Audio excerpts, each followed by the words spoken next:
So strap in and get ready. The leaders in AFL SuperCoach are incoming, helping you win your leagues and climb up the rankings. You're now listening to the Insight AFL Show with your hosts, Big Horse and Skitty.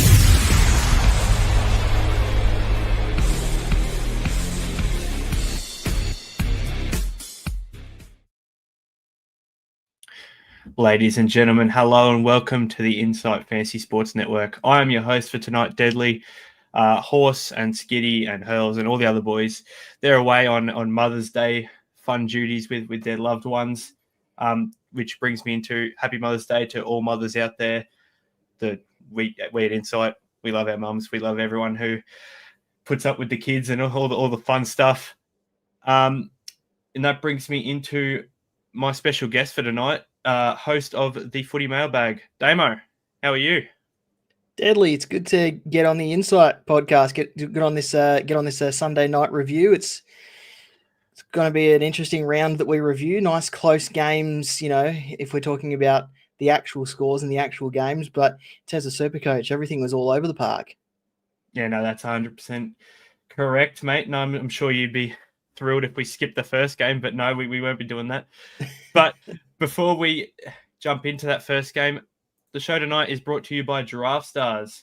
That's right, Draftstars. The show, the leaders in daily fantasy sport. Download the Draftstars app right now to compete against other sports fans across Australia and New Zealand for huge prize pools. There's no season-long commitment, and there's new contests to join every day. To sign up to Australia's leaders in DFS, use the link in our description below. It's the best way to show support to the show. This is not fantasy. This is Draftstars.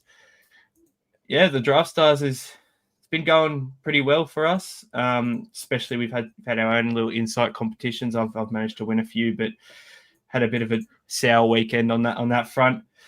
SuperCoach wise, we'll jump straight into it. We won't waste no time.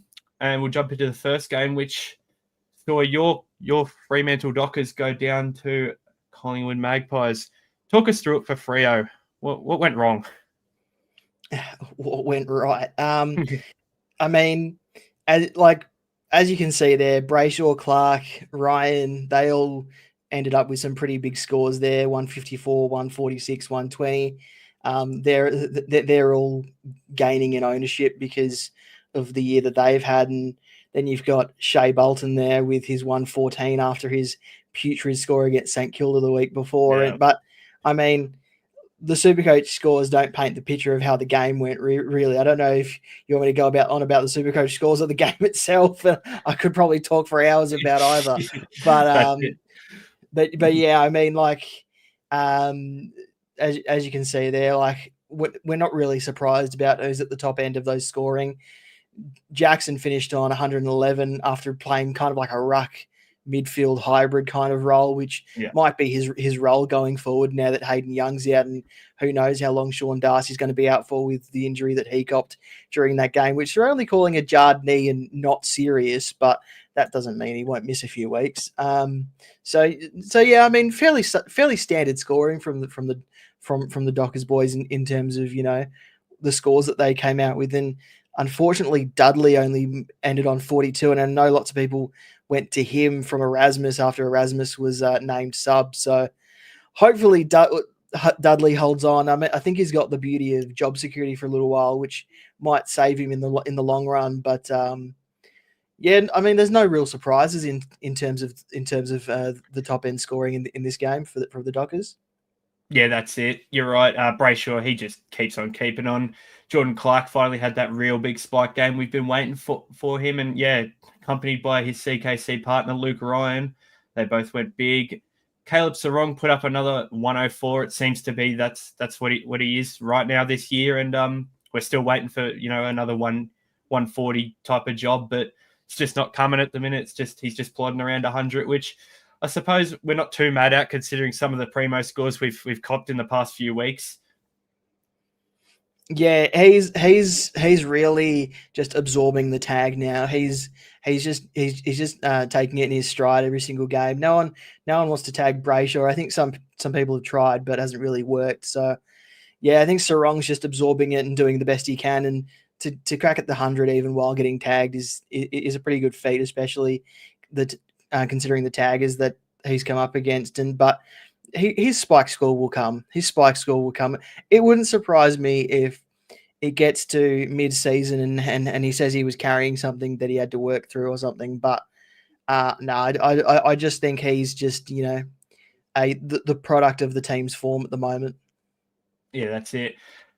Looking down the list, we saw Darcy did get subbed out with that injury. We'll find out how long he's out for in the coming days, I'm sure. I thought Cooper Simpson was really good in his first game back in the AFL.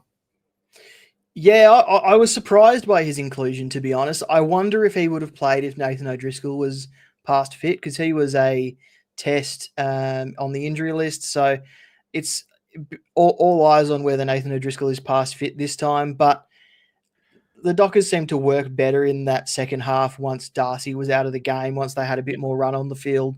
So maybe Simpson stays in. And one of the greatest things about him was he wanted to move fast with all of his possessions. So, yeah, he might have turned them over quite a bit, but he was always trying to do something with it that helped the team. So that might keep him in just in the short term. And he was a high-end draft pick, so they will want to invest in him for a little while, hopefully. Yeah, that's right. And just a quick question here from Jonas.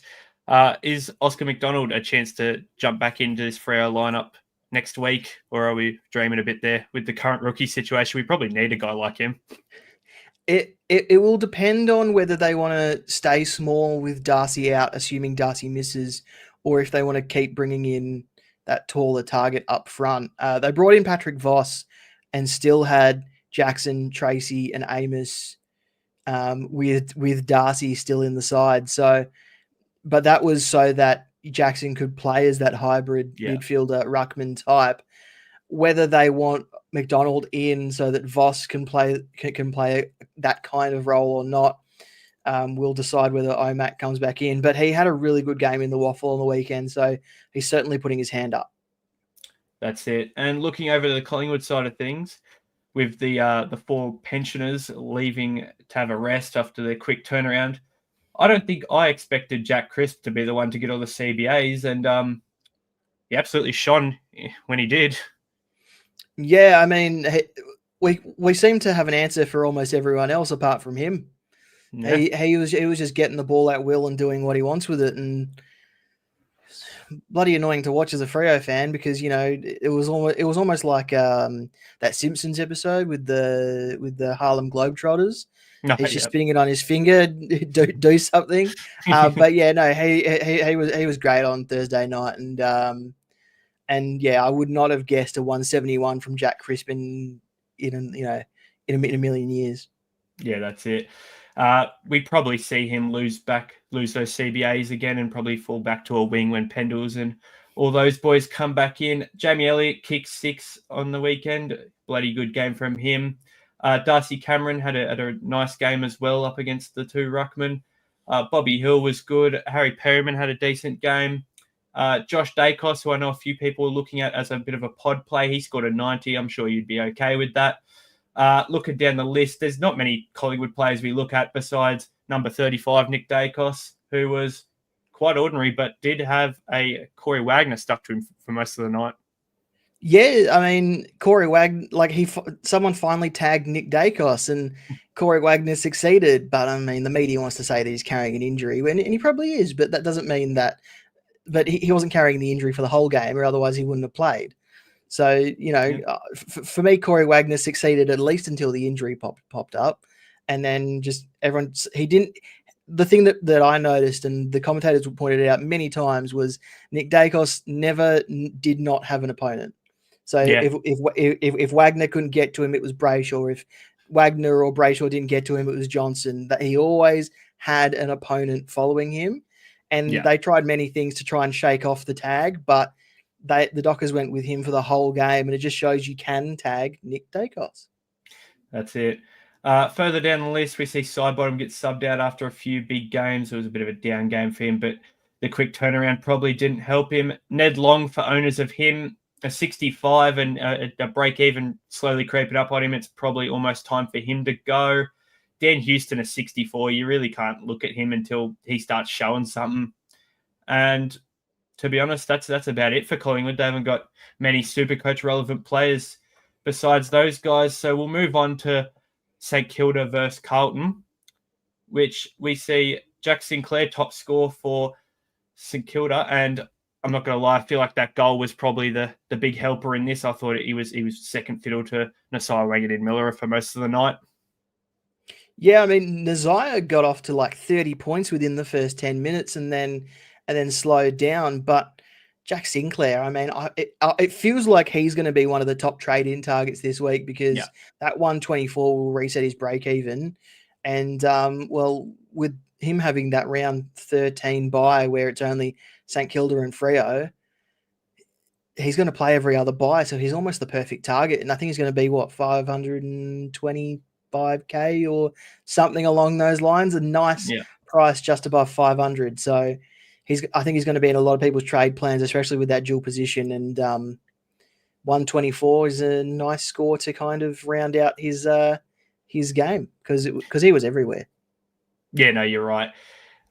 It'll be him and Max Holmes would probably be the two primos that people will look to bring in this week after both resetting their break-evens. Jack Steele, he's starting to find a bit of form, scoring a 111. And as we just spoke about, Nasiah Wanganeen-Miller, he was great. His score got stopped a bit just because of, he got trodden on or something in the back pocket and had a bit of time off in the second quarter and sort of really slowed him down a bit, had to work his way back into the game after starting real hot. Rowan Marshall was pretty good for people that were looking to jump on him and did. We're not interested in Ryan Burns, even though he scored a 90. Jack McRae, a 79. I thought he was pretty ordinary, but to be honest, he was being tagged. Yeah, with the Carlton midfield, I wasn't too shocked. And yeah, if there was a tag, I didn't actually notice a tag, but if there was a tag there, then I'm not too mad at a 79. Well, I don't know if you call it a tag, but it felt like he had George Hewitt with him for every time he got a disposal. Yeah, it might not have been a tag, but it was definitely a run with. And I think I saw something on Twitter after the first quarter or at halftime or something where it only had something like 9 disposals or 8, less than 10 disposals, and he was averaging about 2 meters per disposal. So they were really quelling his influence. He got going more in the second half. I think he entered halftime on less than 30 points. Yeah, that is true. Mateus Philippou in his first official game back, scoring a 78. He's good and could potentially be a downgrade target of some sorts in the coming weeks, especially if he starts getting integrated into that CBA. Looking down the list, we see Max Hall still kicking on for people that held him. He's probably getting close to topping out, but not just yet with a 77. And then we look all the way down the list to Hugh Boxall, who only 49% time on ground.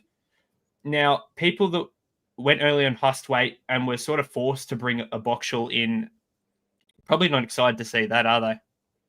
No. I mean, I thought he was good when he was on the field. I actually really liked what he was doing when he was getting the chances.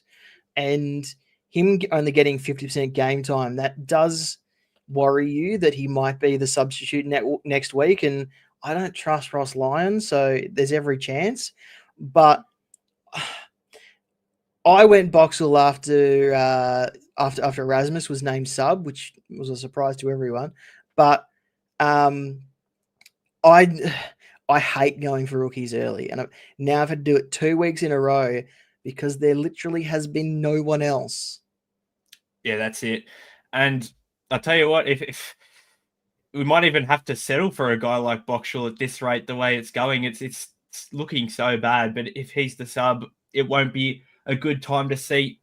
Moving on to Carlton, Harry Mackay kicked a couple late goals to sort of seal the win for them and finished on 133. He played a good game. Nick Haynes played a phenomenal game, plenty of intercept marks with a 105. TDK, he's just still keeping on. But I will mention he does look a bit worn out. Yeah, before this game, there were lots of Carlton fans indicating that Pitney was strongly considered, even if he wasn't picked. Yeah. I think that De Koning is still okay to hold. I don't think he should be your first priority to trade out at any point, unless you have a completed team, which congratulations, you've done it quicker than anyone else. De Koning is not, a must trade yet. It'll get to that point. It might not get to that point, actually. I'm not sure. But for now, while he's cracking the tons, may as well just keep him. Yeah, until he shows us that, he's not up for full-time rucking for the whole season or something of the like. We could just hold for now. Cherry's probably out of reach if you don't have him, and same with Gawn. They're just going ballistic. You probably can't have both at this rate with their current prices, so there's probably no one to sell TDK for unless you're ripping apart your whole team. Paddy Cripps went 100. He did well. Jack Silvani, another ton for him. He's had a ripping start to the season. Georgie Hewitt, another ton. He's been phenomenal for Carlton. Adam Chera scoring an 83. Most people sold this week, I feel, but if you held, it's probably time for him to be used as your stepping stone to get a primo this week, you'd think. Yeah, we're talking about Adam Chera. Sorry, Adam Chera, yep. Yeah, sorry, I lost you for a second there. No, that's all right. Yeah, he had a really good start to the year, and I saw people trading him out a little while ago, and I was kind of asking why, but maybe they saw something that I missed. But yeah, he slowed down considerably from the start of the season, and it might be time to just make that upgrade if you've got the money in the bank. Yeah, that's it. And just watching this game, it wasn't no harm to Chera that it wasn't his fault that he only scored an 83, to be honest. He sort of got moved around everywhere just because of the injuries to a Mitch McGovern and a Lockie Cowan. He sort of moved backwards. And when Cooper Lord came on, he was definitely at half back and not in the CBA rotation like he usually is. He was always on the defensive side of the ball. And most of the time when De Koning was winning hitouts, or even when Cripps and Mackay were in there, they were just smacking the ball forward. So it wasn't ideal for Chera in those situations. So he just really couldn't get his hands on the footy and didn't get the opportunity. Cooper Lord came on and was very good for a 77. You'd think if he keeps his spot, he wouldn't be the sub. He's shown a lot.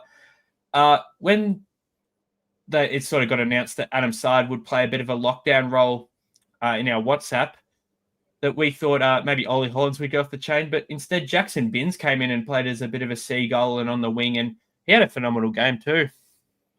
Yeah, and at 171k, he's at the top end of the rookie price bracket, but he wouldn't be someone that I'd cross off the list just yet. Yeah, that's it. And the way the rookies are going, it's might even have to look at a guy like Jackson Binns, and that's just how it's going. We said before, Lockie Cowan and Mitch McGovern injured probably means Matt Carroll makes his way back in, we hope. Yeah, whoever jumped on Matt Carroll, I didn't. I wish I did. Mm-hmm. If you're holding him, because he's only made about 40k, 60k, something like that. About 60k, yeah. So if you've been holding him, then it's a good chance that he comes back in. And I believe he was pulled from the VFL as well. Yes, he was. He was pulled late from the VFL. So good indications that he will probably come back in next week, which is good for buyers as we move into the Melbourne versus Hawthorn game. And mate, Max Gawn, he just keeps on keeping on. He's so good. Yeah, he's just doing what Max Gawn does. And if you don't have one of Gawn or Cherry, your ruck line is probably looking a bit sad at the moment. Yeah, 100% right, because they're going ballistic. Jake Bowie's had a phenomenal start to the season, and anyone that jumped on him at the start, they'd be absolutely laughing at 340k. He's almost at 500 now, which crazy to think of. Cozzy Pickett was good.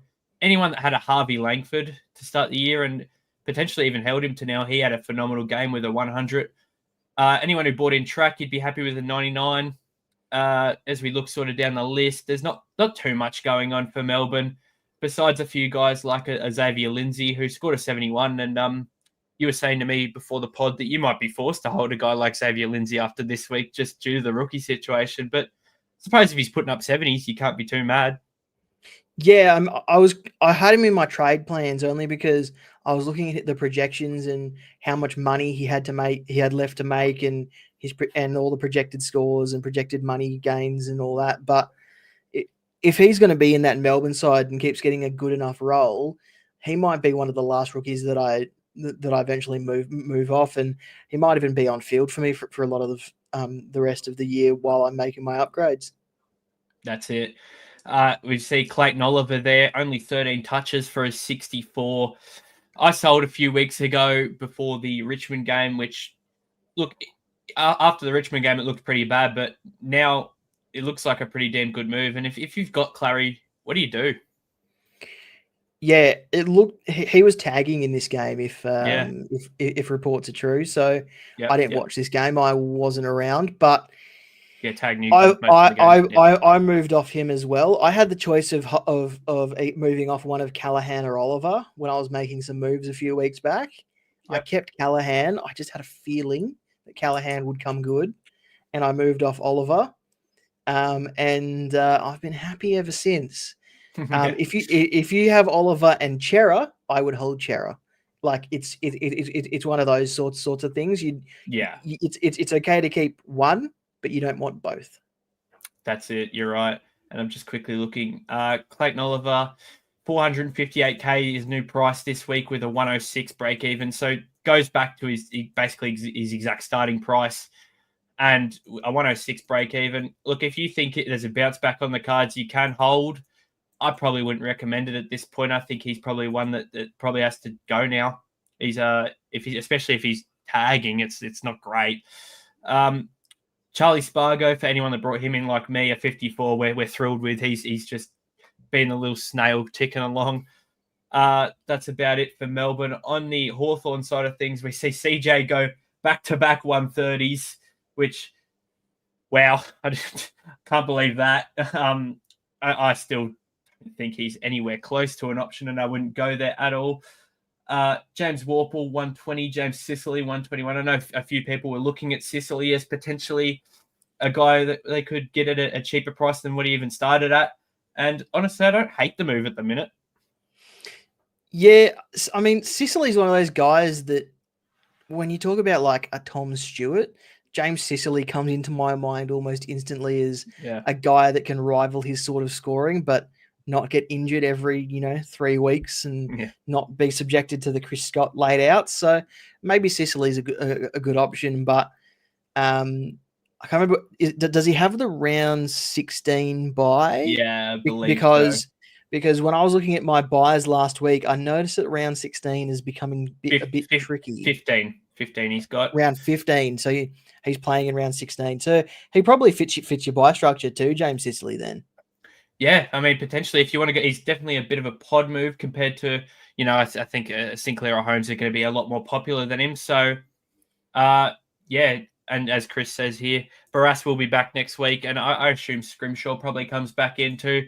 If you could maybe see a week with them two in there, then if he looks good and you like the idea, I don't hate the prospect of a James Sicily.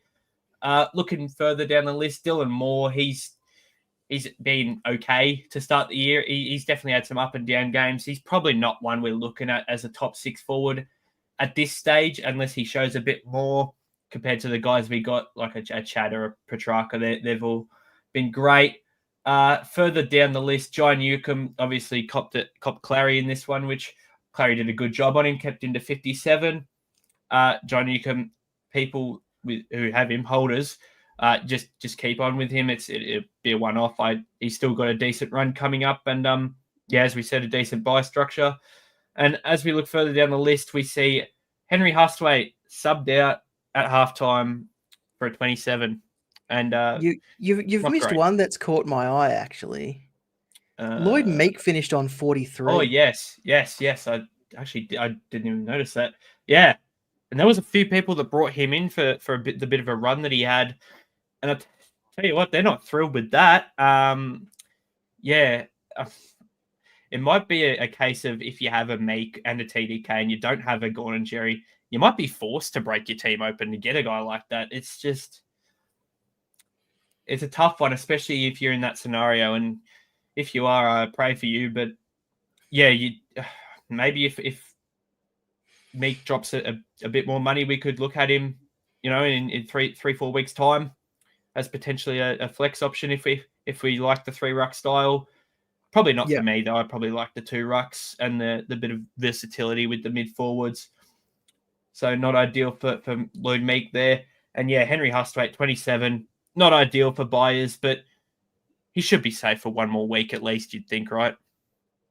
Yeah, I mean, I was talking to a couple of Hawks fans, and they reckon that Hustwaite probably does get forced out once Connor Nash returns, but he's still another week away, and the Hawks only have a 5-day break between this game and their next game, so it might have been part of management for Henry Hustwaite because they play in the top end against the Suns on Thursday night, so it's going to be hot and humid.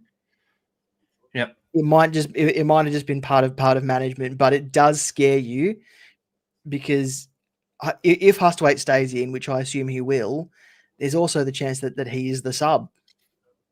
Yeah, well, we just got to hope that this subbing was a bit of a blessing in disguise, and he's, off the quick turnaround, he can be one to get up and about in Darwin, and he'll be match fit and could stay out there the whole game, hopefully.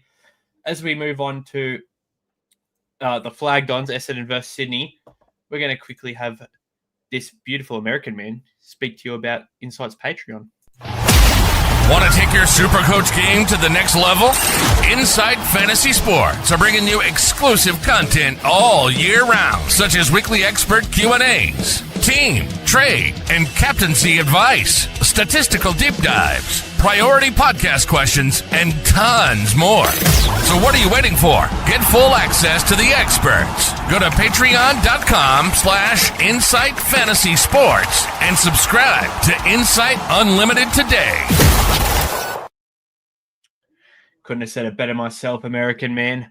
Join the Patreon, get all the good stuff in there. Come join the banter. We've got plenty going on in there. We've got Brody in there with his new stats that he's got. He's got wet weather stats, absolutely everything you could ever ask for that he's found. We've got the captain's articles, the buy, hold, sells each week, and it's just an all-around good time in there.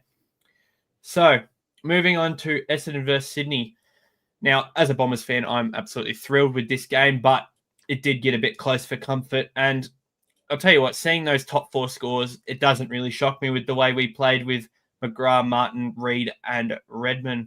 Just a lot of chip kicking around the back, which great for SuperCoach if you own any of those guys, especially Zach Reid, which how good. But I can't see them putting up numbers like that every week. Surely not. I mean, Zach Reid's been doing it. You might not need to trade this man. Yeah, that's it. He's been great. And as let me tell you something, says here, the conclave has decided Zach Reid is the next Pope. And I agree. He's got to be. He's been phenomenal for us as a rookie option, sorry. Yeah, and a 133, just he's going to make even more cash. And at this stage, he's definitely going to be one of the last rookies I trade out.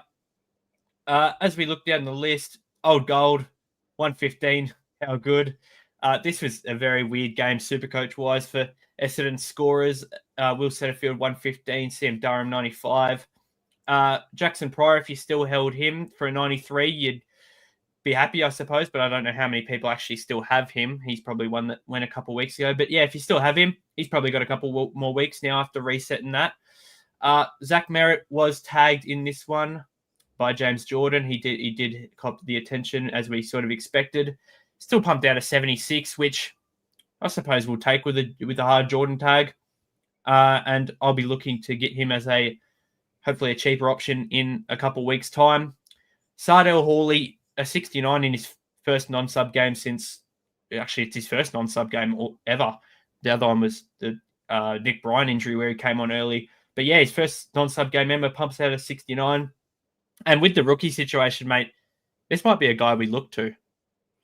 Yeah, I believe you said that his price was going to be about 155. About 155k. So a little bit of an investment, and some people might be looking for a 120k guy. But if you can find that 30k elsewhere by getting a cheaper player in your trade plans, then El Hawley might have a bit of a run with Harry Jones out for at least a month. Yeah, that's right. The 4 or whatever he scored the other week will drop out, and he will make some more cash. And this week's probably the week to do it. And if he's not the sub, then probably happy days for him. I can't imagine he's a sub after that game. I thought he was really, really good. Lewis Hayes in his debut game, unfortunately, ruptured ACL, subbed out. No good. Prayers to the young man. He's worked so hard to get a run like that. And yeah, it's just something you hate to see. Archer Day Wicks, a 33 in his first game. It's probably expected, to be honest, in a half forward role. Potentially, if he has a spike score next week, we could look at him, but I can't imagine he holds his spot. If he does, then I can't imagine he's too much of an option. And yeah, for those who still own Isaac Kako like myself, it's probably the week to get rid of him now after being a very, very slow burn and finally scoring a 30. As we look to Sydney, Nick Blakey with a 136 had a decent game. Brody Grundy and a 121, sorry. James Rowbottom a 97. And Chad Warner. Did you jump on Chad Warner this week? No, I went elsewhere. Fair enough. I jumped on this week and I was pretty happy with the 93. I actually thought it could have been a bit more. Isaac Heaney with a 90. He looks pretty good. Matt Roberts, a 72. Is it the week to get rid of Matt Roberts, or can he be a guy we hold potentially up till his bye? Because it's looking scarce. I like Matt Roberts. I think Matt Roberts is just going to be one of those guys that he fits in the Bailey Dale category, where he'll have some weeks where he goes 120, 130, 115 or something and then the next week he'll go like a 75 or an 80. So he's going to be a guy that balances out his average through high scores and low scores. But I think he's okay to hold and probably sits in a similar category to TDK, where if he's your biggest issue, then your team's probably going pretty well. Yeah, you're right. Riley Bice to 71 beats his break even, so that's all right. And meets his break even actually. Meets his break even of 71. Look, I tell you what, I still own Riley Bice. Didn't trade him. I think he's probably good to hold for another week, I suppose. If he keeps popping out 70s, he's going to stay at the exact same price. So as long as he doesn't score any less than that, I'm happy. And I don't think he really will score any less than that unless he has a game like he did against GWS and just fully gets a role switching and the like. As we scroll down, we see Caden Cleary have a bit of an average one, to say the least, a 35 from him. He's probably getting ready to go. And, after the first couple of weeks, we thought it might be a guy we could hold for a little bit longer. But, yeah, it's just the way that it is with the small forward role, isn't it? Just up and down scoring. Who does Sydney have next week? Because he might be able to bounce back, because we've seen some really high ceiling scores from Caden Cleary. Yeah, well, there you go. He might have a good game against Carlton. Yeah, there is a potential. I'm probably going to hold him just because I might be forced into it just with some other outs I've got. Ben Patton, for those who have him as a loop and wish he stayed as a loop, he lost money this week at 160K, so that's cool. And look, I hope Coxie just keeps him out of the side now. I would love to just use him as a loop. Judging by those stats, Patton probably wishes he stayed as a loop as well. Yeah, probably right. Look, I think he's better suited to the VFL at the minute. Probably should stay that way for now. As we move into the Gold Coast Suns versus the Western Bulldogs game, this game is brought to you by the Standard Squeeze, our day one sponsors, who are helping you drink responsibly and conveniently. Go to thestandardsqueeze.com and use the code on screen IFS 2025 to get 15% off everything in store on their amazing products. So for Gold Coast side of things, mate, John Noble, he's having a pretty good season up north. Bloody good move from Gold Coast to snag him from Collingwood, I think. Took Miller with a 102, Bodie Yulin to 100. Noah Anderson pumped out a 96, which I thought he played a bit better than a 96, to be fair. Looking down the list, Bailey Humphrey, 82, not terrible. Matt Rowell, who I sold this week, plotted his way to an 80. And tell you what, if you still own Matt Rowell, it's getting worrying the past three scores he's put up. He's put up a 69, a 53, I want to say, and now an 80. For a guy that was averaging, high 120s to start the season, it's looking a bit worrying. He does this every year now. He starts the year averaging about 150 over the first 6 weeks, and then struggles to get to 75 from then on in every single game. Yeah. So we think he's great value at 530k because he's priced at a 101 average. But guarantee if you took out those first 6 scores from last season, his average might only be like 77. Yeah. So yeah, if you held on to him, imagine having Rao, Oliver, and Chera. Yeah, it's a tough one. It's a tricky situation, and thankfully I'm completely out of that scenario now, which I was a bit worried I was going to be left in. And there's a few guys like that are actually in that situation. And yeah, once again, I pray for you. But how would you probably prioritize those trade outs with Oliver, Chera, and Rao? Well, Rao and Chera still have the role. Yeah. We don't know what Oliver's going to be doing each and every week. So I would probably go Oliver first, Rao second, and then Chera third. Yeah, I'd say it's probably a fair order. I'd probably agree with you, to be fair. Looking down the list, we see Sam Flanders still looking very ordinary, SuperCoach-wise now. Hopefully he gets a new role next season and we can pick him up next season at a cheaper price. But in the current role, I don't think you can look at him right. Playing specialist small forward and I almost said smellishist and ruined both of those words, but maybe he does smell a little bit. Yeah, no, that's probably fair. Yeah, the role is smelly for SuperCoach wise. That's about it for Gold Coast. No real other talking points. Western Bulldogs side of things, I know a few people that started with Libba and still have him because, Bont was out and he was going to be the guy to get the touches. And even with Bont back, he's still doing it. Is Libba a guy we could maybe look at, or is his time probably gone? My worry with Libba is he'll have games where he goes 130 and then other games where he goes 80. Yeah, that's probably fair. How many of those guys can you afford to carry week on week? There'll be guys going for league, and maybe that's where Liberatore probably comes more into frame. Yeah. But you need a consistent guy every single week if you're going for overall rank, total score, all that sort of thing. Yeah, no, 100% agree. Bailey Dale, not even a bounce back game. He had a good game last week, but yeah, another good game with a 127. And I've actually got some decent stats here for Bailey Dale, and it's sort of intriguing, making me think about him as an option. So since 2024, Bailey Dale has played 14 games at Marvel for an average of 112, and Dogs have 9 games at Marvel in their upcoming run. He is priced at 195k with a break even of 38. Those stats, it's tempting. But he has that pesky round 12 bye. That's it. That's the big kicker.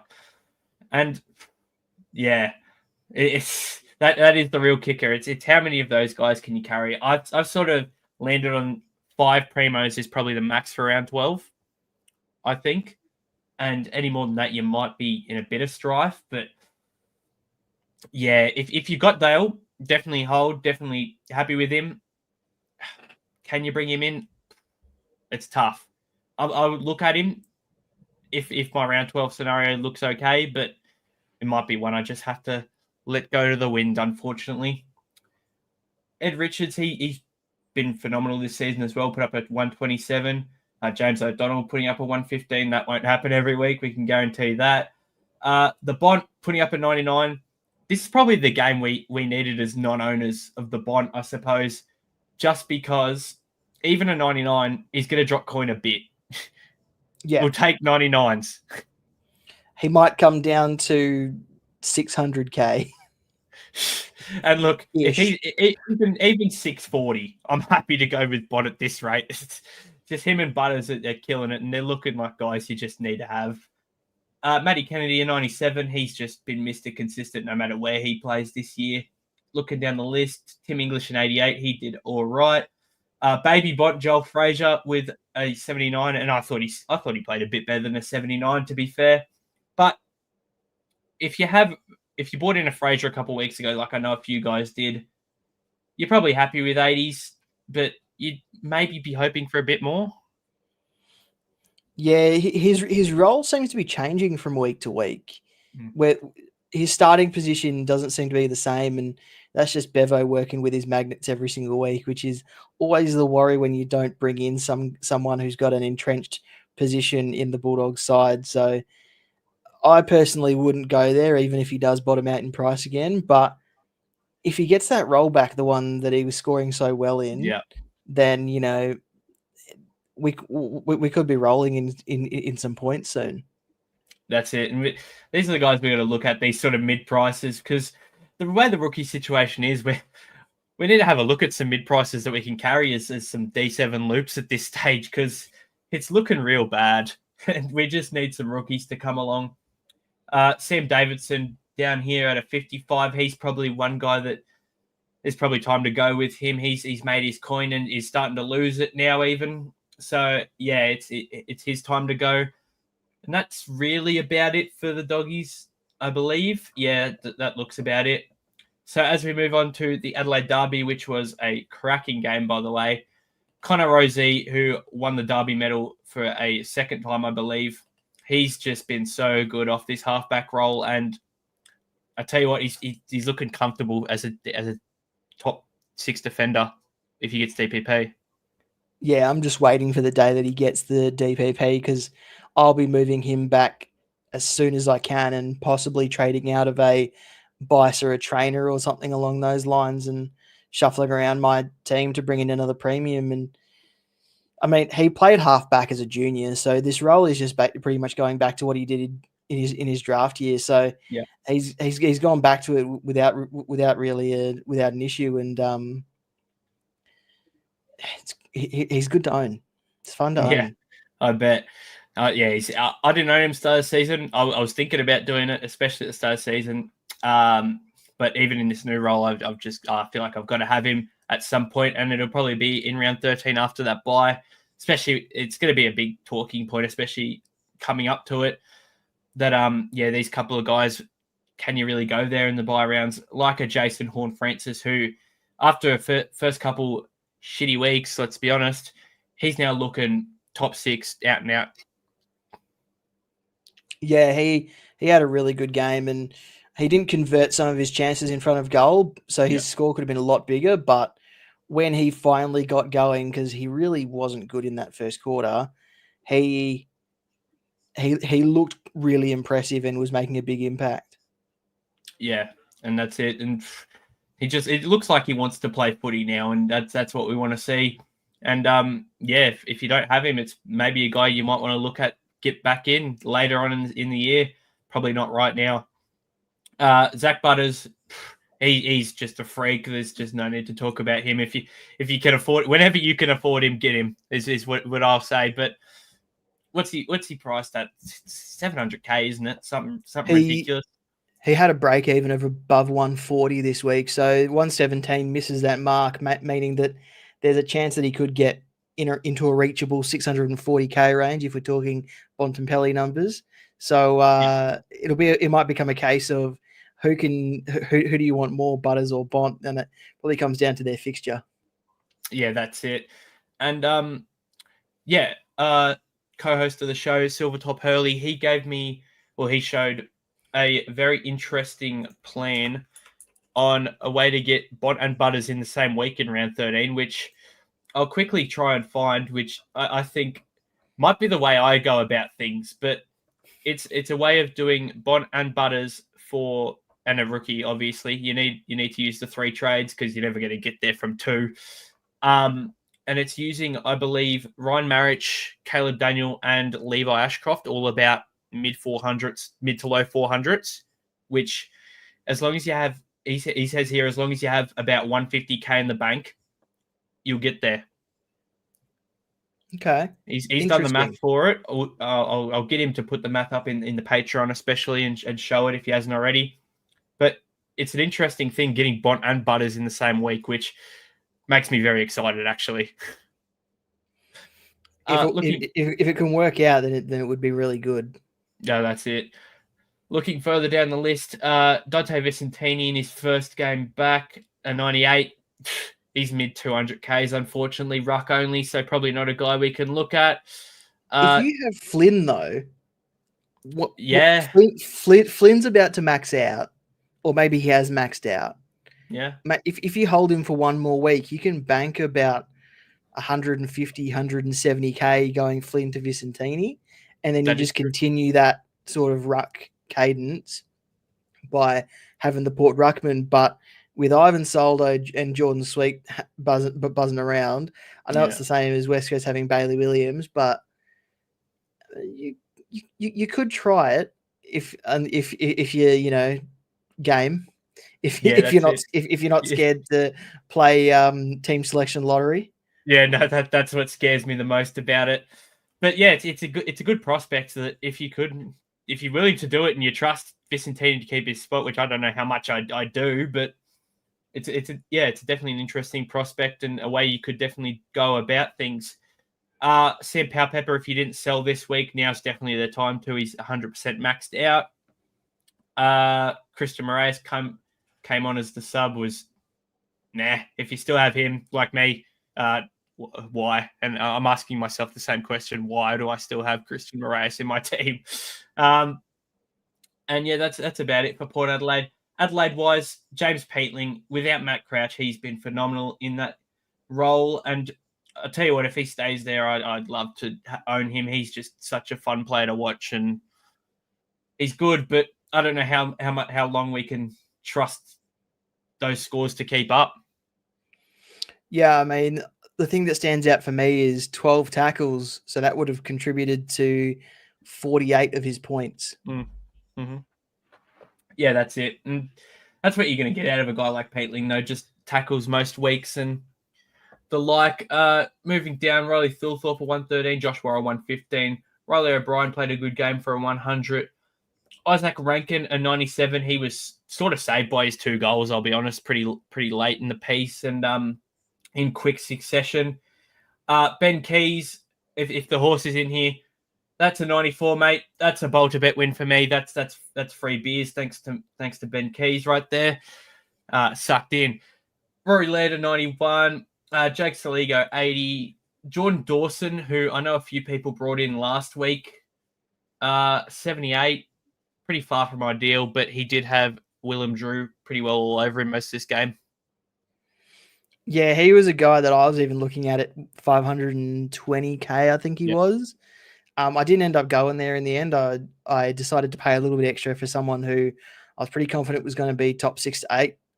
But he was a guy that I was seriously considering, and I didn't consider the fact that Port Adelaide could potentially tag him because they don't usually run a tag. Willem Drew has kind of released from that role in recent weeks, but they brought it back for Jordan Dawson, and 78 is what he ended up on. So people who traded him in wouldn't be happy. Yeah, no, but if you brought him in this week, he's a definite hold, at least for now. But you wouldn't be thrilled with it if you brought him in this week. Looking further down the list, there's not too much else going on because it's either the top primo guys or no rookies. Even a Dean Curtin's getting subbed out for a 22 who was a rookie to start the year. It's real scarce at the minute, and we're just basically gonna have to be scraping at the barrel when this opens up tonight just to find anything. Now, moving on to today's games, the Richmond versus West Coast game, which was everyone thought would be the worst game of all time, wasn't too bad, but I feel like it was just a battle of shit that had kept it close. I saw a call earlier in the week where someone thought it would be the game of the round, and they weren't too far off. Their prediction was it would be the closest game and the best game of the round. And they weren't too far off. They weren't too far off. Richmond did come away with the win late in the piece. Tim Taranto, he was good, 108. Sethy Campbell played a real good game for a 98 as well. Tom Brown there for a 97. That chase down tackle on Tom Gross right at the end really saved Richmond, and he deserves all the praise for that one. Sam Banks, who after Jaden Short got ruled out, I had the sneaky suspicion he could go to halfback and take his role because he trained there most of the preseason, and he definitely did so and had 28 touches for 97 SuperCoach points. I wish I just put a bet on it. Tom Lynch kicked 2 for 87. Toby Nankervis was a bit average for what you expect against Flynn, especially with an 84. Nick Vlauston an 82. Looking down the list, there's not too much going on with these sorts of teams. Thompson Dow subbed out for a 14. Tom Sims in his first game kicked a goal. Congratulations, young man. And Luke Traynor, who I thought played a lot better than a 46, by the way. I agree. He was passing the eye test with flying colours. So to only finish up with a 46, I can only imagine it was disposal efficiency and clangers that let him down. Yeah, so, 100%. But his break even had reset to a 4 after that. So I wouldn't be trading Luke Traynor after this week. He is probably even still good to remain on field. If you really want to loop him, then there's the option. But look, I think he was a lot better than a 46, and I think he'll be a lot better next round, just for the run. But his role seems to be changing each week with Noah Bolter back in the side. Yeah, a couple of weeks ago, he was always playing as the extra midfielder rolling up from the back line. But this week it looked like he actually had an opponent. So maybe we need to be prepared for these lockdown games and just hope it doesn't come in a week where his break even has ballooned out. Yeah, that's it. And as SuperCoach has just opened up, we can see Luke Traynor is at a 36 break even, priced at 277k. So yeah, he's definitely a fine hold for at least one more week. Looking at the West Coast side of things, Ryan Marich. How much of a gift has Ryan Marich been this year? Because don't talk to me about Ryan Marich. Do you not have Ryan Marich? No. Oh wow. So I had the choice of Humphrey or Marich. Yeah. Guess who I fucking went with?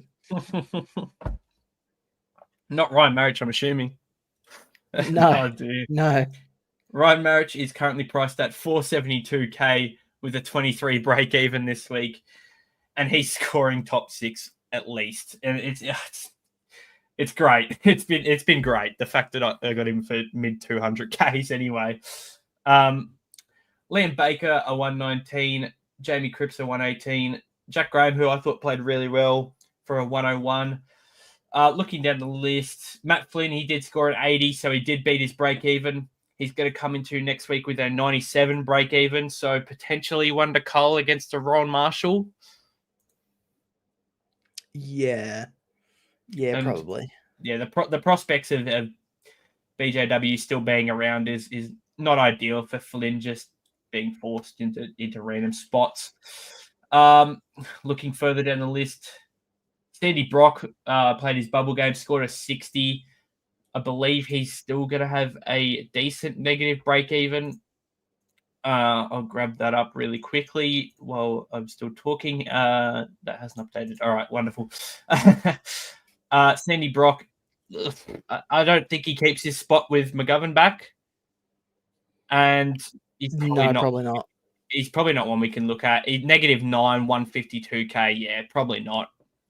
Which is annoying. And Tom Gross, who was the sub again, 15% time on ground for a 46 is quite impressive, to be fair. But yeah, I wish he wasn't the sub. It really killed off his chances of being a potential rookie. Elijah Hewitt, if you have him, it's probably time to go with him as well after a 33 and a ballooned out break even. Geelong versus GWS, this was game of the round for me. This was a cracker. And it really kicked off with Bailey Smith just going whack with a 154. Yeah, and there were some people at the beginning of the year that thought he would not be a keeper. He's probably the best forward that we've got at the moment. Yeah, 100%. He's looking the goods, and there's just no doubt to me that he's top 6 in the current role that he is. Max Holmes with a 134. He's definitely one that I'm looking at to get this week with, I believe, a 60-odd break even. He's looking back to his best, especially with all the tags dropped off of him. And thank you, Lewis Milliken, for forcing Toby Bedford out of this one so that those two boys could run amok. Mark Blitzar's had a real good game for a 130. STK, he played really good in my eyes for a 117.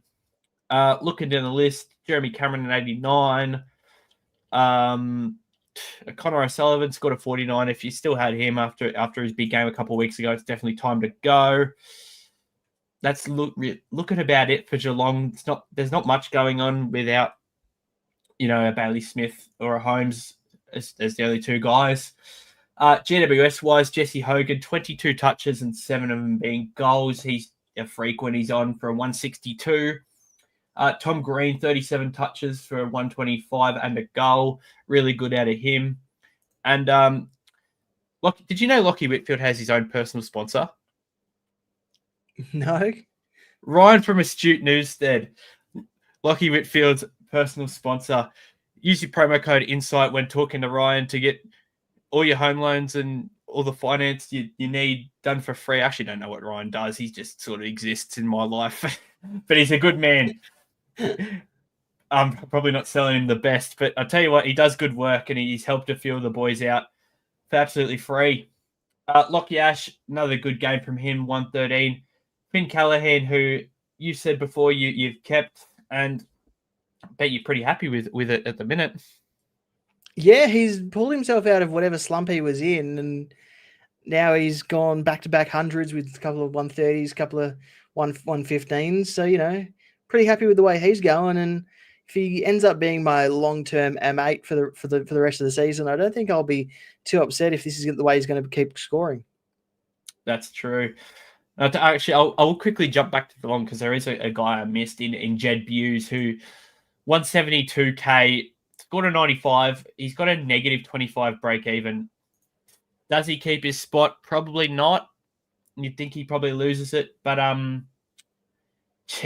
way it's looking, a 172K rookie might be the guy we're forced into going to. That's how bad it is.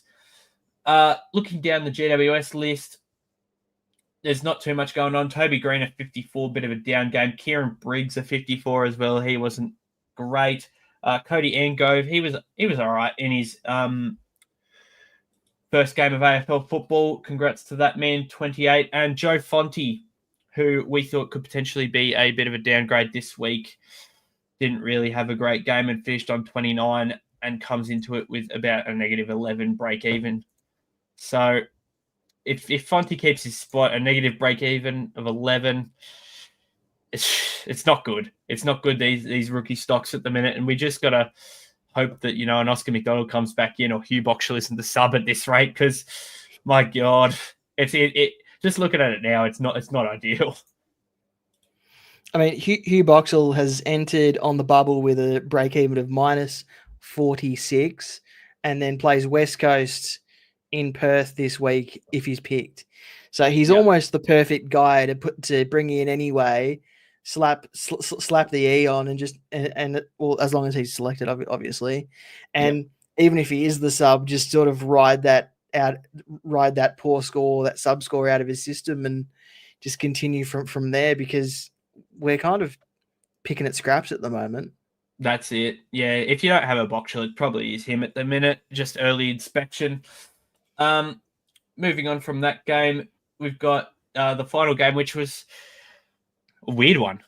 North Melbourne versus Brisbane, which ended up in a draw.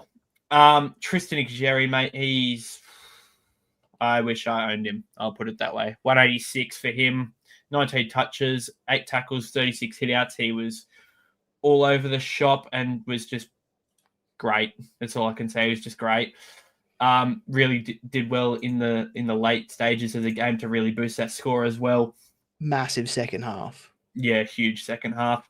Charlie Comben, 133. He had a pretty good game too. Luke Parker, 129. Harry Sheasel finally in that halfback role. He's looking back to his decent best at a 101. That's probably a low score for him, to be fair, if he stays in that role. Yeah, he I don't think he stays in his halfback role. I'm going to be honest. Yeah, I think you're right. I think he's there just for a bit of confidence because they want him in that midfield half forward role, but he was losing confidence, not getting the supply and wasn't having the same impact. So I can see there being a game very soon where he is flipped. Yeah, I think you're right. And I hope it's not soon anyway. LDU was good in this one for a 97. Looking down the list for North Melbourne, it really just opens your eyes to Caleb Daniel, who scored a 51. Yeah, and what to do with Caleb Daniel is probably going to be the big talking point this week, if we're honest. Well, I would hold Caleb Daniel before I hold Riley Bice. Riley Bice has entered this round with a break even of above 100. Yeah. And if he's going to continue doing 70s, yes, his price might revolve around that 375k mark where he is, but you're going to lose a lot of cash from here from a Riley Bice. Whereas Caleb Daniel, it's his first score under 80. And if you're talking about your F6, F7, M9 loop kind of guy, a guy whose floor seems to be about 80 with the odd stinker like this, it's not a bad guy to hold on to for now. Yeah, look, it just wasn't a great. He had a phenomenal first quarter, and then after that, it was just I didn't see him the rest of the game.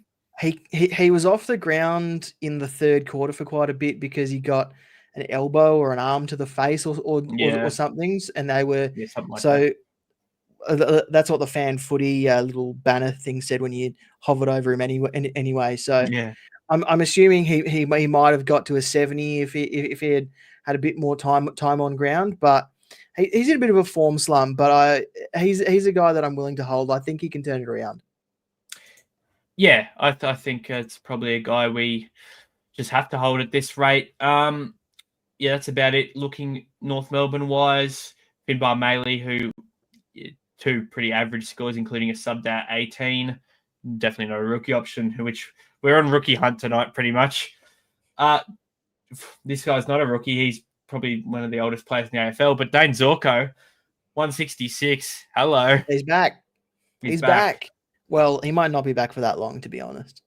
Well, because Gideon Coleman is breathing down his neck. Yes, that is the big prospect. Does Dane Zorko? I really don't know if Dane Zorko even stays in this half-back role.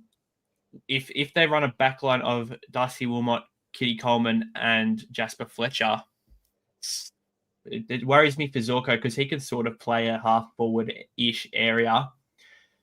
And look, you got to play those 3 guys like a Kitty Coleman when he's ready.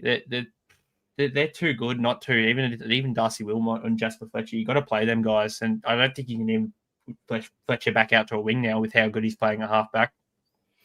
And I think we've seen over the last few weeks, Brisbane still don't quite know how they're going to manage their forward half mix. They're still trying to work out how they're replacing what they no longer have now that Joe Danaher has retired.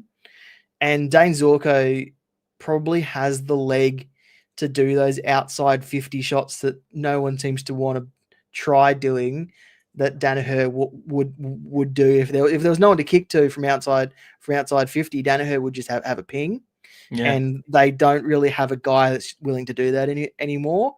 So they're trying to find options, and the ball just keeps on pinging backwards and forwards, and their defense holds up really, really well, but then their forward line can't seem to keep the ball in. So we might see a Zorko, like you say, move up to a wing or a half forward role just because he's got the leg to do those sorts of big kicks out from outside the 50-meter arc. Yeah, that's it. And it's one to keep an eye on. Definitely wouldn't be selling him early or anything, trying to jump the crowd. It's just if you see it happen, you might just have to expect it. Josh Dunkley, a 139. He's a very interesting trade-in prospect this week, mate. 539k with a 71 break even. Started at 602k this year. Is he potentially a guy we could look at? People could definitely look at him. My issue is when I look at my midfield, I've already got Levi, who I won't be holding on to, and Neil, and then some people have Dane Zorko in defence as well. So there's going to be 4 Brisbane guys who, if you count them all, they're all going to be missing in that bye round. And the byes are something I'm really conscious of now because they are like 2 weeks away. Yeah, they're creeping up very soon. Yeah, it does make you especially go look at them. And, you know, there is guys we're talking about, the byes are a worry. But if you've only got the two primos on a buy or something, and you like the prospects of a guy, go for it. Hugh McCluggage, 120, another decent game from him. He's just been keeping on all year. Will Ashcroft, 94, Jasper Fletcher, 90, and Darcy Wilmot, 85. They've all been pretty good to start the year. Lachie Neale, who got absolutely saved in that last quarter. He was on about 33 at three-quarter time, so thank God, because I had the C on him. But it was a bit of a worry watching this game for Lachie Neale. Levi Ashcroft, a 77. He's just been fine. I see no reason to get rid of him at this stage. He's still got a 50 break even. He's going to probably be the last rookie I get rid of at this rate. Yeah, I mean, that's if you want to keep Zach Reid for the whole season, I guess. Oh, yeah, may as well. At this rate, may as well. And then looking further down the list for Brisbane, not too much going on. Jared Berry subbed out for a 3, which unfortunate for him with that concussion and that collision with Luke McDonald. But yeah, that looks about it, mate. Supercoach wise, this week, who are you trading prospects that you're sort of having a gander at? I really like the look of Shai Bolton at 422k. Oh, he's only really had one real stinker of that. What was it? Very 5 Yeah, against St Kilda, and Justin Longmuir has spoken glowingly about the fact that him around the ball kind of gives them what they miss without Hayden Young, the creativeness to get a clearance. Yeah. So I can see mass midfield time for Shai Bolton coming up to finish off the season, and 422k dual position. We could see him as a nice juicy bargain option in the forward line. That is very juicy. I like the sound of it. Me, myself, I'm probably going to have a look at a Jack Sinclair and or Max Holmes this week. They're probably my two. There's some other guys I'm looking at, but I just don't think I can make it happen. Rookie-wise, it's probably Boxall if you don't have him at this stage, early stages of the week. But besides Sardell that, mate, Hawley at 155 is another option. Yeah, besides but his that, break even's only 19. And I'll put someone else on the radar. Liam O'Connell has finally come back into the St Kilda side after managing his concussion. He's 136k and has a break even of -11. So here's another guy that people could potentially look at. He's made about 20k on his starting price, but it looks like he's going to have a run for a while. His scoring's only between like 35 and 50, so it's going to be a slow burn, but might be a warm body for your bench if you're looking for someone. Yeah, that's it. That's just how it's going right now. We need just warm bodies. Be nice if an Oscar McDonald came back and we had some job security with him, or even a Will Lorenz or guys like that. But at this stage, we're clutching at straws, and we just got to hope something comes out through the week that we can jump on. But yeah, that's probably going to do us for tonight, mate. So where can the people find you? Just head to the footymailbag.net, and there's all the links to our socials, and you can find our podcast feed there. Listen to the podcast that I co-host with my mate Clarkey. Beautiful. Yeah, thank you for jumping on tonight. Happy Mother's Day to all the mothers, and that's probably going to do us. So I've been Deadly. He's Damo. Have a good night.